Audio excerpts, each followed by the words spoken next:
Welcome back to Wine Time Mystery, where true crime meets the unexplained. I'm Joey, and I'll be your host for today's episode, joined by the chesty Ashley Rose. And today, we're diving into a case that remains one of the most notorious and bizarre in criminal history, the twisted and brutal story of Ottis Toole. Known for unspeakable crimes and a disturbing connection to a notorious serial killer. Toole's life and deeds are a mix of mystery, madness, and malevolence. Stay tuned.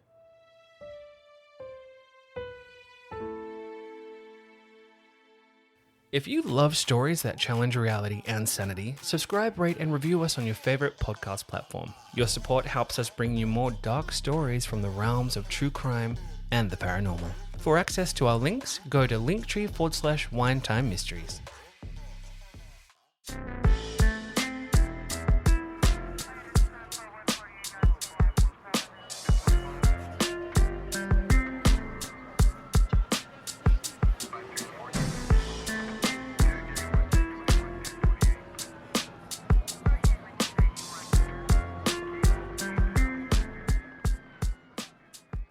Let's step back in time to the 1970s and the 1980s, a period in which was infamous for the reign of serial killers in America, which obviously you would know about because we've spoken about it a bunch of times on multiple cases and even referenced that. Anyway, this was an era before DNA evidence and forensic databases revolutionized criminal investigations, when fear gripped the nation and the unknown faces of predators haunted communities. That kind of stuff is scary though, right? Like, we live in such a technology-driven society now where there are cameras everywhere.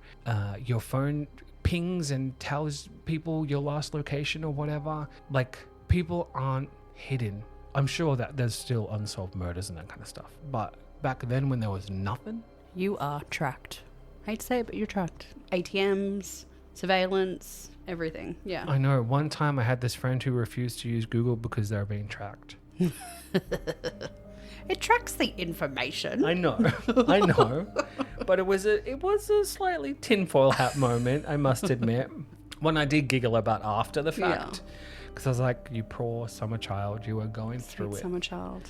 And I love the very bones of you, whoever you are out there listening to this podcast right now. Not in this room. I didn't say it. Who? Not me. Not Ashley Rose.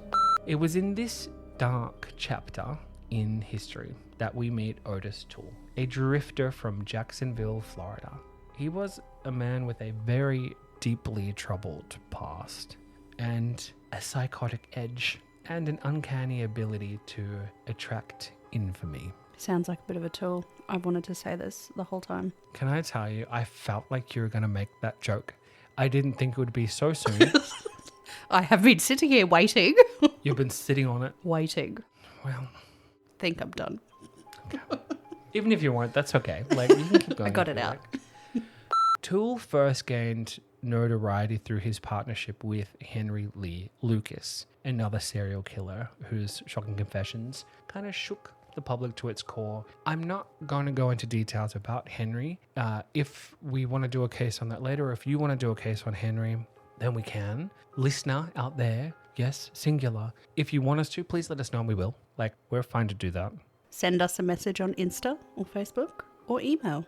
What she said. So the two of them formed a toxic and grotesque alliance, creating a mythos of horror around themselves with stories of murder, cannibalism, and bizarre rituals. Yet, in the midst of their dark partnership, one question persisted. How much of what they claimed was real, and how much was a product of their twisted imagination? That is a pairing you do not want at all. That's right. And today, we get to take a deep dive into Ottis's chilling story. How did a man like Toole, haunted by his past, fueled by psychosis and notorious for his macabre confessions, become entangled in some of the most high-profile crimes of his time? And when the lines between truth and fabrication blur, how do we find justice for the victims left in his wake? I'm excited, but I'm not to hear this. Ottis Toole's early years were marked by unimaginable hardship. He was born in 1947 in Jacksonville, Florida. Not what made it hard, by the way, just so we're clear that I mean, it is Florida. Let's be real. It's kind of tough to live there. Anywho, Toole's childhood was a storm of abuse and neglect and trauma. His mother was overbearing and abusive, and his father, like unfortunately many do, was kind of absent from the family. In fact, he abandoned him. And his grandmother, just to fill the trifecta, was a self-proclaimed Satanist. Ah, not where I thought that was going, but yes, cool. Yeah. And she kind of tried to include him in her dark rituals, and that kind of ended up being traumatic for him and causing an everlasting impact on him. And it was these early experiences that planted seeds like very deeply into his psyche, and it would later manifest in very horrifying ways. I was just going to say this is a recipe for disaster. Or a delicious meal. Ew. Oh yeah, cannibalism. Yeah, that's what I was like. That's where I thought you were going with it. I was like, that's disgusting, Joe. No, I'm so sorry. I will keep that in, but that was dark, and that's not even what I meant. But it worked. Shouldn't have. So, as a drifter, Otis's transient lifestyle made him pretty much invisible to most. He was slipping under the radar for law enforcement, and he roamed aimlessly across the US, committing petty crimes at this time and seeking companionship in the shadows. Because he was he was transient, so he didn't really have a dwelling, he didn't really have a job, or at least not a steady one, so he did what he had to do to kind of get by. I mean, I don't begrudge a man of that. I don't agree with petty crime, but I also think sometimes if you actually need to steal to eat, I don't really have an issue with that if you don't have money. Like that, to me, I don't... If you got to Aladdin that shit, you Aladdin that shit. And it was during this time that he crossed paths with Henry Lee Lucas, a meeting that would forever change the trajectory of his life. And what are the odds of that? Like, what? Because they're like, it's a serial killer meeting a serial killer. I just want to be clear. As far as I know, Ottis was not a serial killer up until he met this other Joker. Yeah, right. So it's not a serial killer meeting a serial killer. It's a troubled man with a very disturbing past meeting a serial killer and then following suit. Yeah, that changes it a bit, doesn't it? Yeah, but it's like, if you can do that kind of stuff, you obviously have it in you. Yeah, it's already sitting there. So Lucas and Toole became inseparable, forming a bond rooted in shared depravity. And of course, that became sexual. And that's why I was laughing, because like, get it in ya. And they did. They did. By jolly golly gosh, they absolutely did. Oh, you need to see photos of the two of them. Yeah. Fuggle meet Uggle. Those two are not good looking at all. Fuggle me shimbers. And listen, we should not be judgmental, but it's got to be said. Like, when you're a killer, we can be judgy. They look very different, but they're both whacked with the ugly stick. They are very unfortunate looking men. They look like the product of incest, rooted incest, and had a baby. They are very unattractive. This is very unprofessional of me right now, but it is One-Time Mysteries. Come on. No. No. The end. Yeah. Full stop. / rewind. Backspace. Yuck. That they were... I'll show you a photo once we're done. I can't wait. So together they started confessing to a staggering number of murders and often providing quite gruesome details that captivated investigators and media alike. Because everyone's in it for the detail. That's why in the infancy of our podcast, I would overshare on a lot of that info, which I have decided, I guess slowly through time, to stop doing that.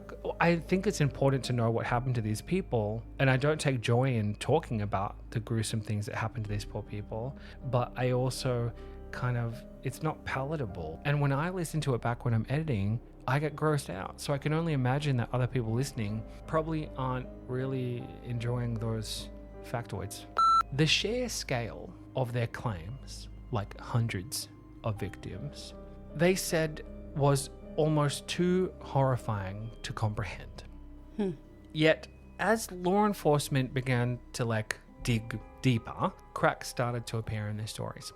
Inconsistencies and contradictions and outright fabrications emerged, which kind of painted a picture of two men that thrived on attention as much as they did violence. So it's kind of like, well, you know how there are some serial killers who actually get off on telling about the bad things that they did? Yeah.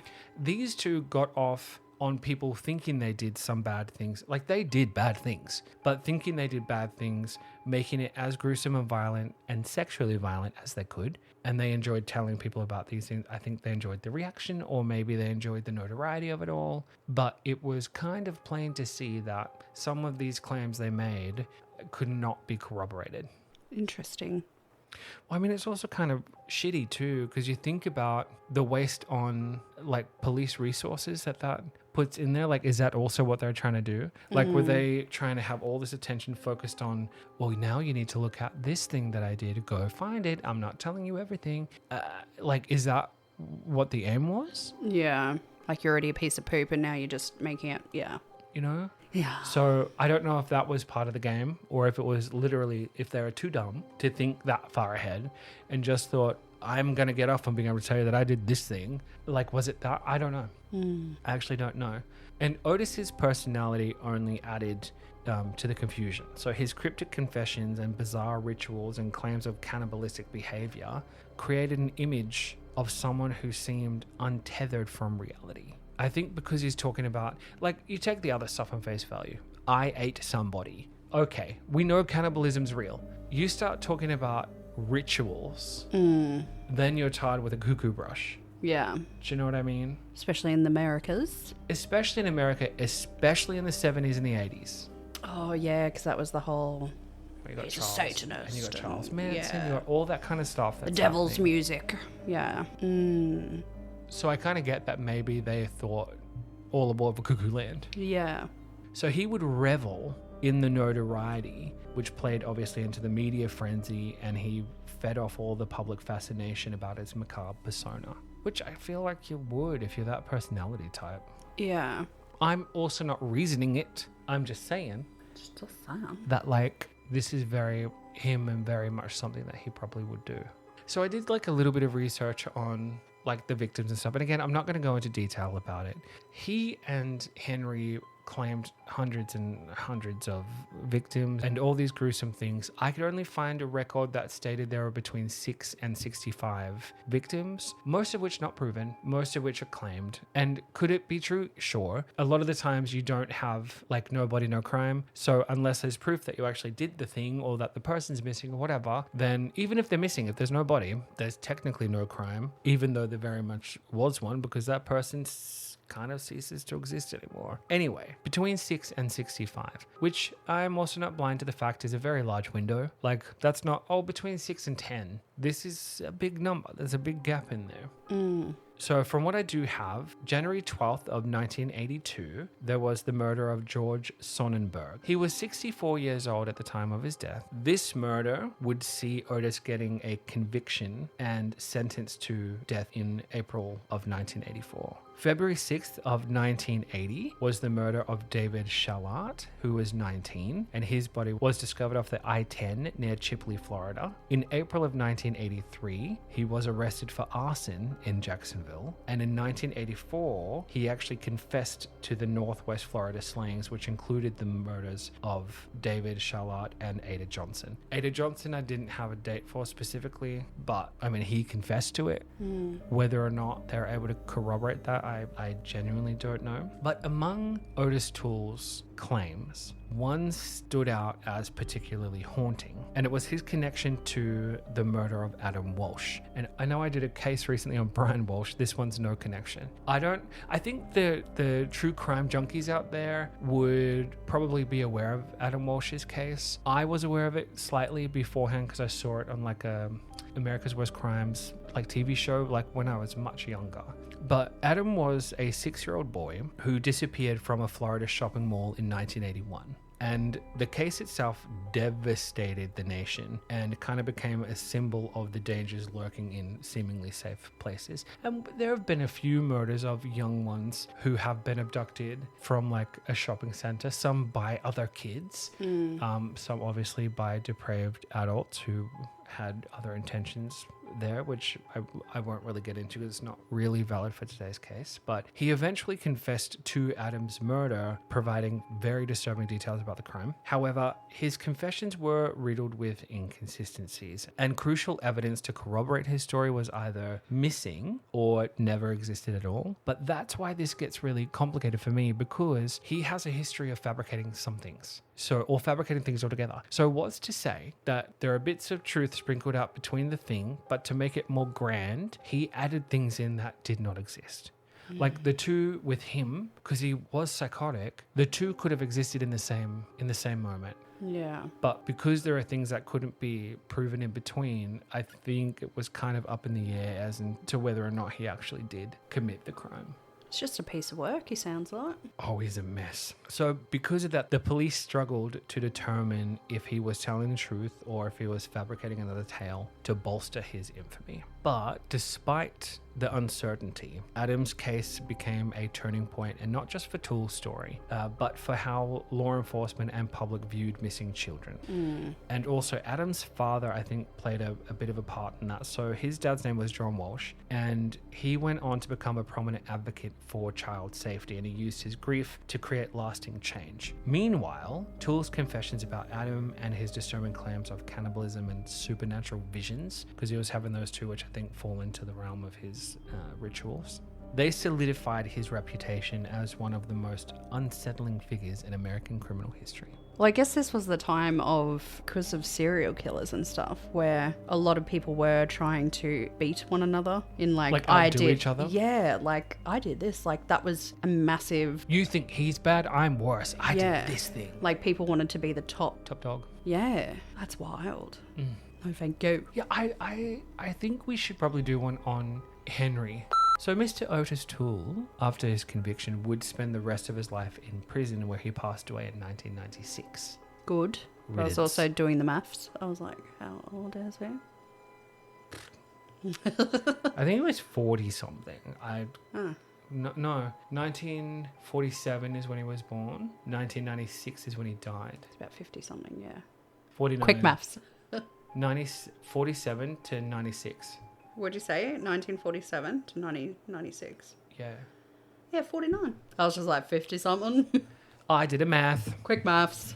Yet even in his death, he left a legacy of questions and contradictions. His confessions, many of which were ultimately debunked, forced law enforcement to confront the dangers of false confessions and the role of the media sensation in high-profile cases. And I agree with that too, because like everyone has, and it might not be good for me to say because we literally rely on media to release information so we can do our cases, but it's kind of like when it gets sensationalized and when people are fighting to get that information to put it out for people to read, there is a small level of fame that person gets, or I guess notoriety that particular person gets. So like maybe there are other ways that they can look at doing that, like journalists can, or just anybody. There must be another way that they can be able to get that information out there that's not going to give them that little 15 seconds of fame. Yeah. The 15 seconds of fame, mind you, that actually lasts forever because there's legal documentation. There are true crime podcasts that are done. Like our episodes are literally named of the serial killer or the killer. Yeah. So maybe we need to think about that. So the inconsistencies in Toole's claims were staggering. And while he confessed to hundreds of murders, investigators were only able to confirm a handful, and the rest were dismissed as fabrications, often fueled by a combination of police eagerness to close cases, which we also know happens, because there are the ones that are just like, oh yeah, too hard, this happened, boom, case closed. Yeah, they just don't want that open case on there. But then also like Toole's own desire for attention. Yeah. The two kind of worked hand in hand, unfortunately. His partnership with Henry Lee Lucas further muddied the waters, as the two of the men seemed to kind of feed off each other's delusions and created an intricate web of lies that took many years to unravel. The case of Ottis Toole serves as a cautionary tale. It highlights the importance of thorough investigations, the dangers of media-driven narratives, and the lasting impact of trauma on those who seek justice for their loved ones. And Toole may have taken many secrets to his grave, but his story remains a chilling reminder of the darkness that can lurk behind even the most unassuming faces. His face is very assuming. And very fugglebuss. Like, it's bad. I'll show.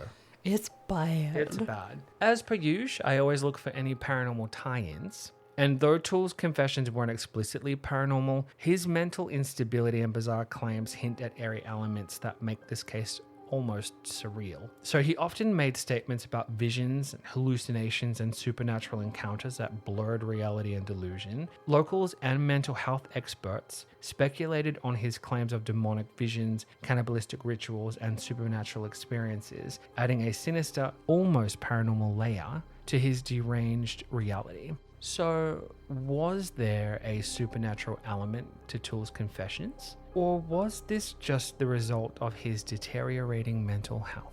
Sounds like a bit of both. Bingo. So this case leaves us with questions about mental illness, media-driven confessions, and the search for truth. And it also leaves us with questions about how false confessions impact investigations and what lessons can law enforcement learn from the mistakes made in high-profile cases like this one. That's just a question to the floor, just in general, to you, to listeners, to whoever. All I can think about is how many hours did the police put into pretty much chasing their tails? Yeah. Like, that's what I can't get my head around is like with that many people and that many tails, it's like how many were they actually... Yeah, but also, here's the thing too, like what bothers me is that there are actual crimes out there that need solving, people who actually need helping, that they could be spending the time doing. So the fact that it's taken resources away from helping people, that bothers me. Yeah. But police sitting there chasing their own tails, if there's not other people in need, I don't care about. Yeah. But I agree that one impacts the other. Because that's just, there's so many. Like, how do you, that's what I can't wrap my head around. How do.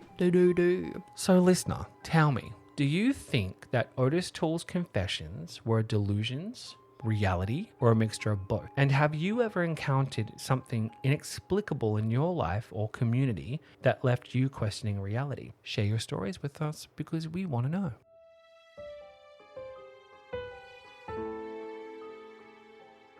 Ottis Toole's story is a haunting reminder of the complexities of criminal behavior and the profound impact it has on victims and their families. While his actions were undeniably monstrous, they also highlight systematic failures that allowed his violence to escalate. This man embodied madness, bizarre confessions, and criminal notoriety. He was a drifter, a killer, and a symbol of confusion in criminal investigations. He remains a reminder of how delusion and reality can blur in criminal minds. Next time on Wine Time Mysteries, a secret life, a gruesome discovery, and a story that stunned the entire city. Marcus Volk's case revealed a dark side hidden behind closed doors, exposing the horrors that can lurk beneath a seemingly ordinary existence.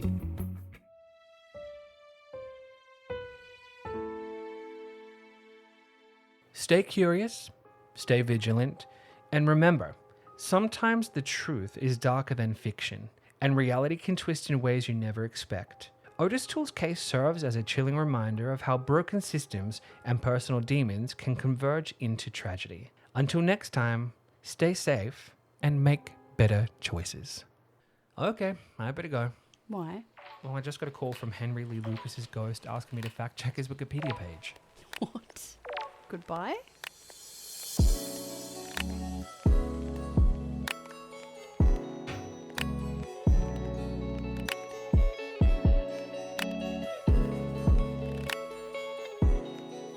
I'm Swedish.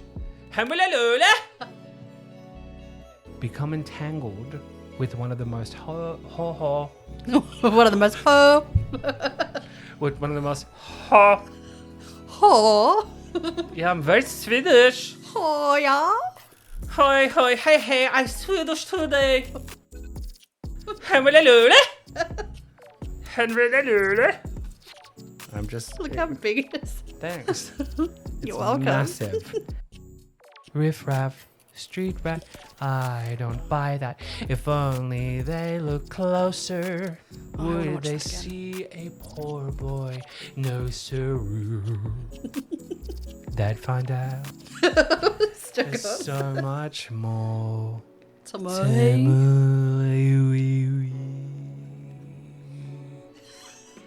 you. It's not good. It's not good for anybody involved.